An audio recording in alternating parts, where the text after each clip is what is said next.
قرآن الفجر إن قرآن الفجر كان مشهودا ومن الليل فتهجد به نافلة لك عسى أن يبعثك مقاما محمودا وقل رب ادخلني مدخل صدق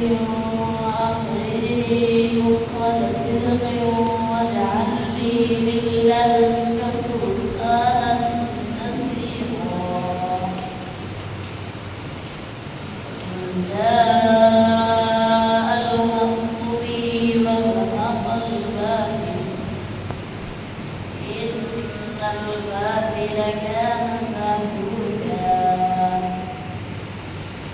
وننزل من القرآن ما هو شفاء ورحمة للمؤمنين ولا يزيد الظالمين إلا خسارا إذا أنعمنا على الإنسان أعرض ونأى بجانبه